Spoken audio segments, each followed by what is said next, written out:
de tribalisme souffle sur la République démocratique du Congo comme un souffle d'un vent mauvais qui s'abat là sur la République démocratique du Congo, suivi là des menaces mais à peine voilées qui jettent le pauvre et jettent un tel trouble fait au point de mettre tout le monde mal à l'aise. Un peuple, vous savez, qui a peur d'affronter la vérité en face, oui, qui a peur d'affronter ses démons, devient simplement et facilement instrumentalisé par une minorité au pouvoir, dont il devient, malgré lui, la proie. On devrait, dans toute bonne démocratie, mettre en place des garde-fous. Pas forcément tenus par des fous bien plus brillants, mais juste pour tirer là la sonnette d'alarme dès lors qu'un régime tend à basculer vers le tribalisme, et surtout si cela saute aux yeux des communs de mortels et qu'on le nie par évidence et ouvertement. On doit mettre en place des organismes régulateurs pour nous prévenir de cette dérive autoritaire qui va là mais à l'encontre de tout, et plus particulièrement dans une démocratie qui n'est autre qu'un état de droit. L'urgence de mettre en place des cours et tribunaux des dérives autoritaires sur 3 volets devient pour nous une véritable urgence, un devoir plus que cardinal. Premier volet, un avertissement en guise de rappel à l'ordre. Et de 2, si tel en est le cas, une lourde amende financière. Et de 3, si cela persiste, alors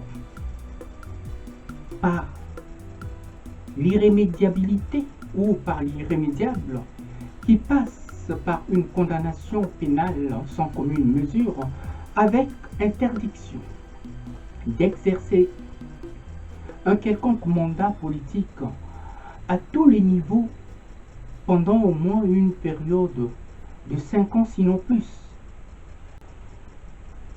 et un retrait immédiat de son mandat actuel. Cette sévérité ne serait autre que un rappel à l'ordre pour montrer que le bonheur doit être notre socle, notre intérêt général. Il faut que les choses soient bien claires pour qu'ils comprennent réellement, une fois pour toutes, à qui ils ont affaire désormais. Tout ça pour nous prémunir des dangers futurs, afin de nous mettre à l'abri d'un quelconque despote et de sa bande pour n'avoir connu que ça depuis nos indépendances, c'est-à-dire depuis 1960. Le poids, mais de cette humiliation qui est devenue pour nous une dette, est tel que je ne puis faire autrement si ce n'est que de tenir de tels propos avec une telle fermeté. Ce n'est là qu'une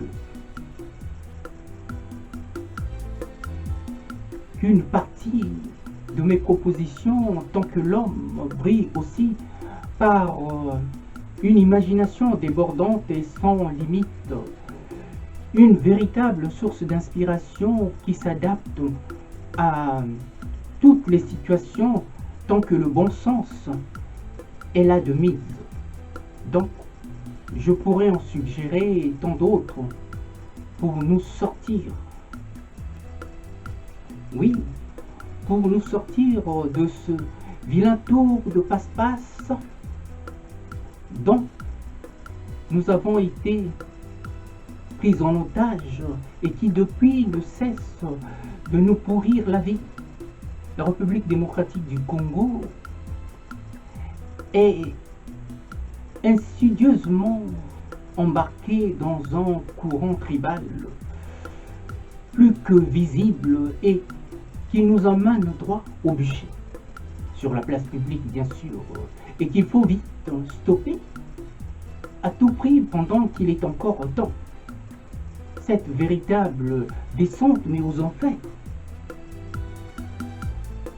sous le nez et la barbe de la dite communauté internationale,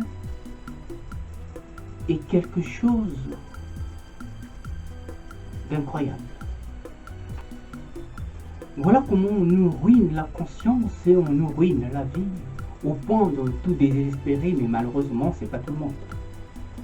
Ceux qui ont tout à gagner dans cette approche débile et non biblique ne verront jamais aucun mal à ne pas voir ce que tout le monde voit.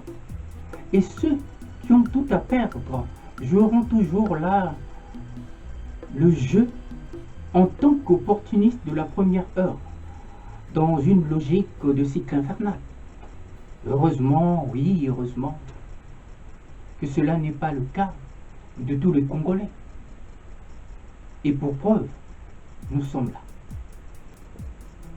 Oui, la vie ne nous laisse pas d'autre choix que de faire preuve d'une grande intelligence, dotée d'une telle intelligence qui ne se laisse point avoir donc corrompre, et d'une objectivité sans faille qui fait tant mouche. Nous n'avons rien d'autre à prouver à qui que ce soit, si ce n'est que de montrer de quoi nous sommes capables, oui, de faire preuve de cette capacité à entrevoir les choses. Dans cette voie que je considère comme une troisième voie, qui est là notre plus grande chance pour simplement en finir avec ce système qui perdure et brille toujours par sa dérive autoritaire d'un bal masqué dont nous ne nous reconnaissions point. On aurait pu voir ça à Venise, mais Venise est bien loin de nos réalités, bien que cela fasse des beaux jours de Venise.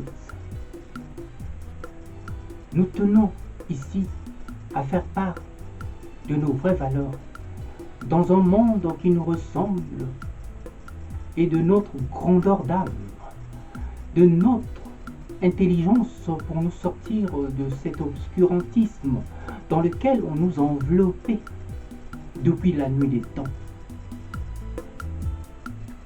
Oui, depuis des décennies, voire des siècles, pour rendre ce régime plus qu'obsolète et les caciques du pouvoir définitivement hors jeu.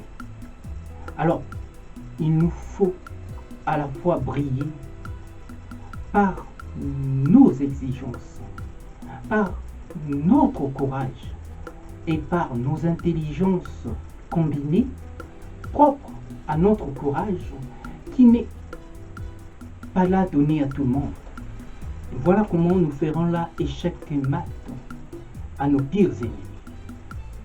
Voilà là, mais ce qui nous reste à faire pour nous sortir de cet encombrement intellectuel et psychologique. Juste une culture de bon sens qui conditionne notre raison d'être. Oui, qui conditionne aussi un mieux vivre ensemble qui n'est point conflictuel. À bon entendeur, salut.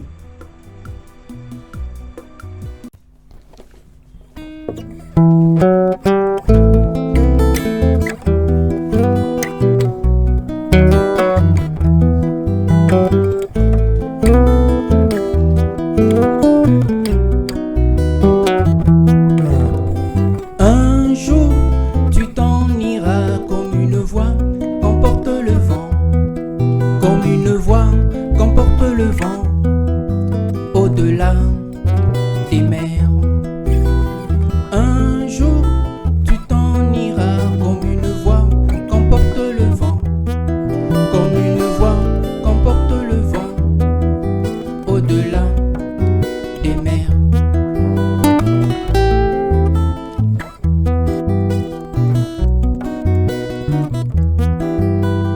Une voix, sans foi, une loi, sans toi mais une foi. cherche sa voie.